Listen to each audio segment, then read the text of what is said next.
Jadi kalau lihat dari sini sih, perlambatan ekonomi kita di sepanjang mungkin 8 bulan pertama tahun ini bukan karena global saja. Mungkin bukan karena global, mungkin karena salah urus di dalam yang sudah kita perbaiki ya. Kalau kita lihat sampai saat ini prospek perekonomian global mulai membaik, walaupun ada sempat ribut sana sini. Kalau saya lihat sih lebih bagus daripada sebelumnya. Tensi di Amerika Serikat dan Tiongkok mulai mereda. The Fed juga sudah menurunkan Federal Funds Rate untuk kedua kalinya tahun ini. Jadi ada harapan juga The Fed masih akan menurunkan Fed Funds Rate-nya di bulan Desember. Hal ini memberikan sinyal positif bagi stabilitas dan prospek ekonomi serta sektor keuangan global ke depan, terutama dampaknya bagi emerging market termasuk Indonesia. Dengan berbagai perkembangan positif di global, ekonomi diharapkan semakin membaik ke depannya. Kalau kita lihat harga komoditas masih bergerak fluktuatif. Batu bara, minyak, dan nikel, dan melemahnya harga nikel secara year on year ini mempengaruhi kondisi pendapatan kita. Secara month-on-month batu bara menguat menjadi sekitar 109,5 dolar per ton seiring tingginya permintaan negara importir utama.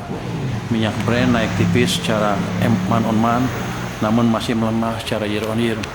Saat ini harga minyak berada di sekitar 63,6 dolar per barel akibat resiko geopolitik dan surplus produksi OPEC+.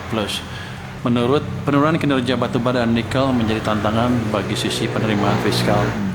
Sementara penurunan harga minyak meredam tekanan belanja APBN untuk subsidi dan kompensasi.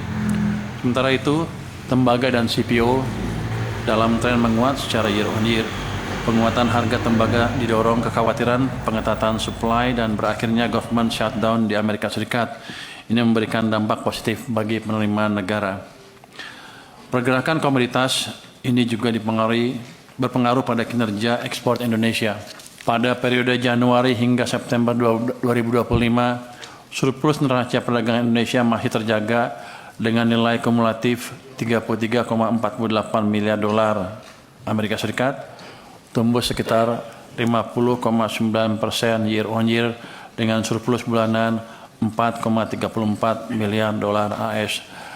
Jadi kalau lihat dari sini, walaupun perekonomian dunia mengalami gejolak yang tidak menentu, kelihatannya pengaruh ke ekspor kita dan trade balance kita tidak signifikan, malah cenderung positif. Ini terlihat dari pertumbuhan trade balance yang 50,09% tadi. Secara year on year, ekspor tumbuh 11,4% dan impor naik 7,2%.